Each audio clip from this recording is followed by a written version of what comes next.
Alright, let's record one of these on the move for RPG a Day for 2018.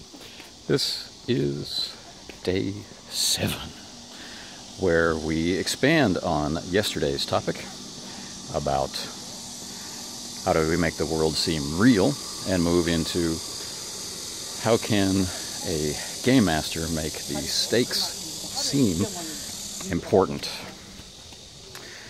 So, the stakes. These are going to vary wildly with whatever game it is that you're playing. So let's not talk about what stakes are, other than to say that this is the thing that in the session or in the series of sessions matters. It's the thing that's supposed to be getting everybody all stirred up and looking to make some changes, to resist, to reject, to oppose, to improve, to support, you know, whatever it is.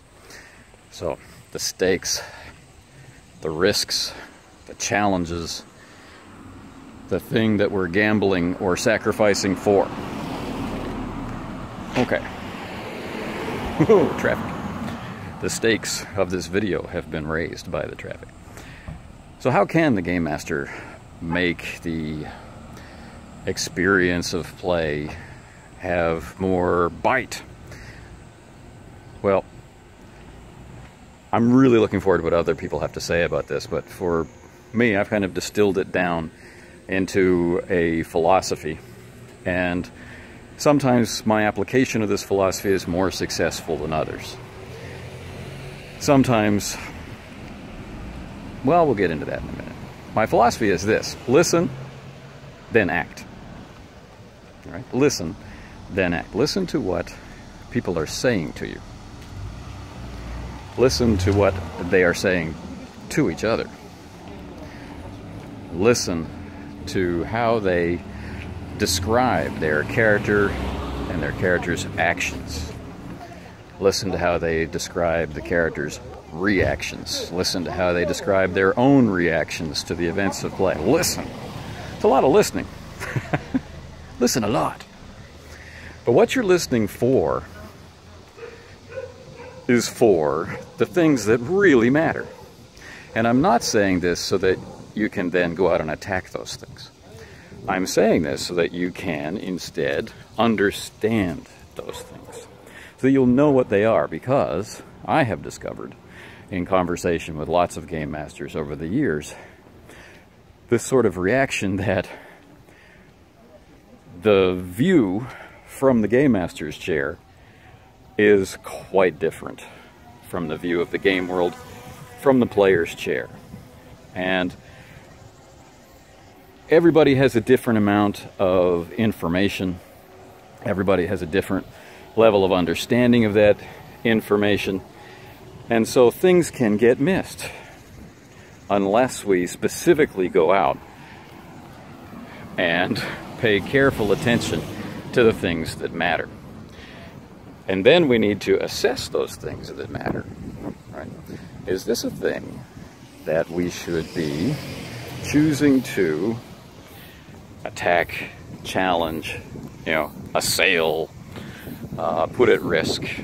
Or is this a thing that we should be developing, right? Building, supporting, right? Encouraging, right?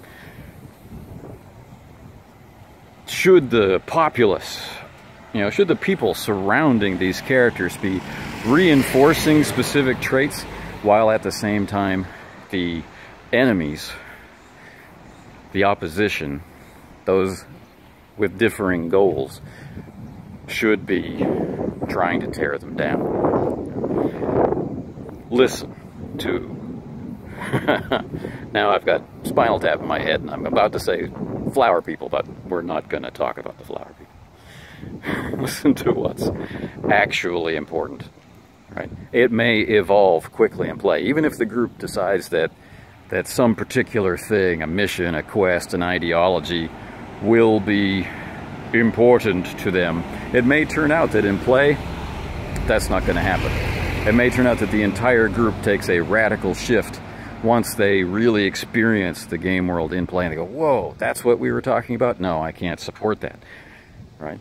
Now that has meaning, that has very specific meaning. That attachment or detachment from a specific thing, like we talked about yesterday, now has weight, and stakes related to that thing can be used, can be introduced, can be nurtured, can be whatever, fostered to make play meaningful or important. But how do you do that part? Well, that's the second part. That's the act part. Don't wait. Don't say, well, you know, after we finish this adventure, and then we'll have like some downtime, and then I'll sow seeds. Act, right? The world is in motion. We get interrupted all the time. Things are always happening all around us. Like, for example, in my field of view, there's a vomiting man on a bicycle. How often do you get a chance to encounter a vomiting man on a bicycle? You know, it's random. It's interesting. I'm going to change the street because the wind is favoring the product of that encounter. So, what I'm saying is, listen, understand, and then act. That action should be visceral. It should be something that the players notice. And a particular approach that I like to take is to have more than one important thing going on at the same time. Right? Now, those who watch my channel know I'm not talking about scripting whole stories for the players to move through, but what I am talking about is understanding the NPCs, understanding the organizations in the world, understanding the calendar and schedule of the world, and being able to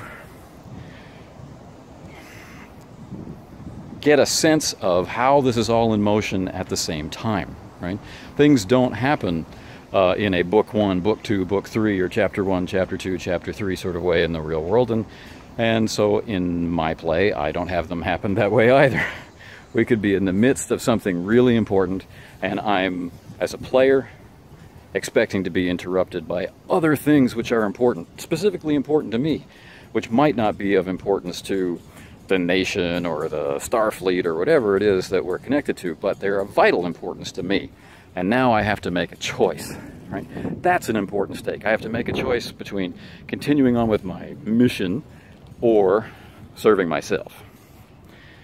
And I like that kind of thing. It feels significant. It feels important. So, I'm hoping that this video hasn't had too much wind in it and that it's been audible. And if it isn't, well, I'll try and replace it later. But anyway, this is my response for how can a game master make the stakes seem more significant. Thanks for watching. Enjoy the rest of the week.